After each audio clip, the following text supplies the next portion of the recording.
Generally, if you go to any court, that is what I have talked in some places. This is what I had seen in Indian old movies. Nowadays things have changed. Judge means must be grey-haired fellow. Okay? White hair, okay? Means elderly person. I'm talking movie, okay, now, but reality thing changed, okay? So that means it shows that a judge must be a matured person. Secondly,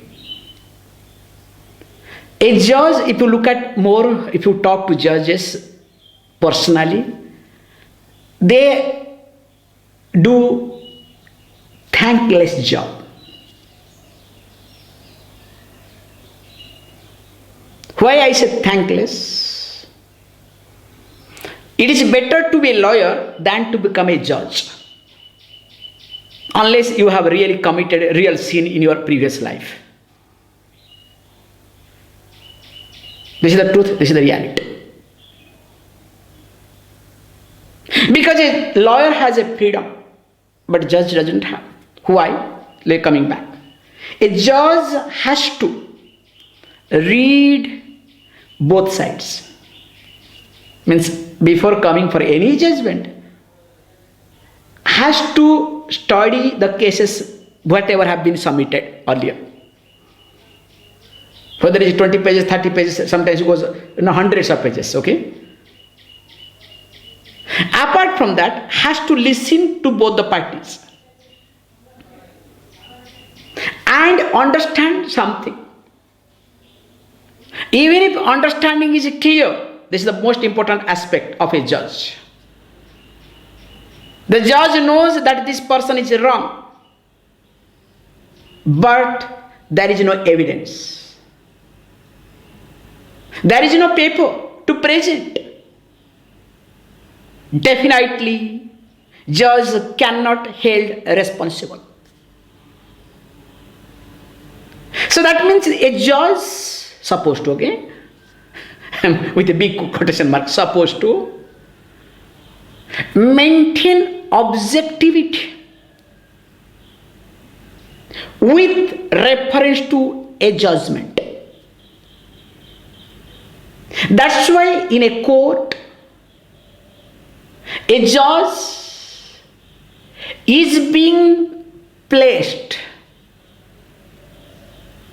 in a higher pedestal, and that too protected and different from others, both ways.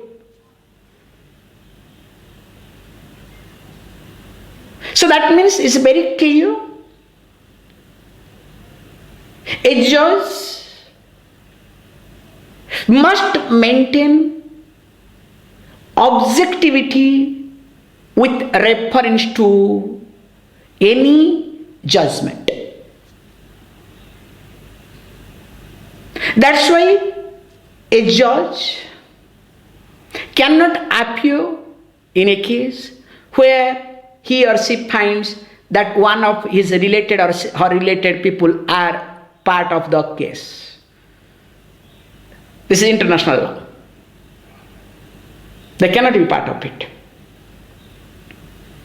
And supposed to, that is another thing, what they do nowadays, we do not know. So looking at all these judge and judgment aspect,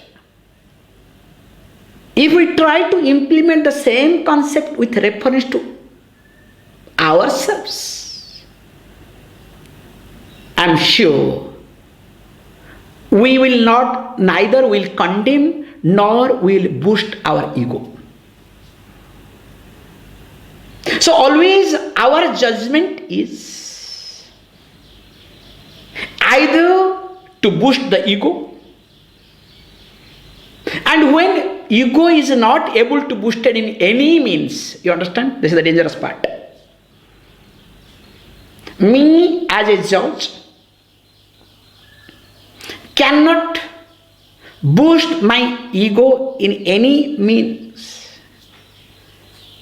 and I know that I am now a defeated person, then what I do? Again, I do not succumb to my defeat. I don't accept my defeat. I start condemning. And the condemnation starts first outwardly. Condemning others, condemning situations, and indirectly, slowly, directly condemning one's own self. That's why when I see anybody starts condemning anyone, means the person is not able to boost one's own ego. And because the person has become failure with reference to boosting ego, now takes this method of condemning others.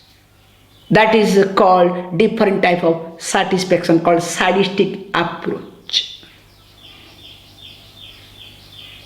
So that's why I would say here very carefully to your question that in order to judge me myself, I must keep myself away from that situation.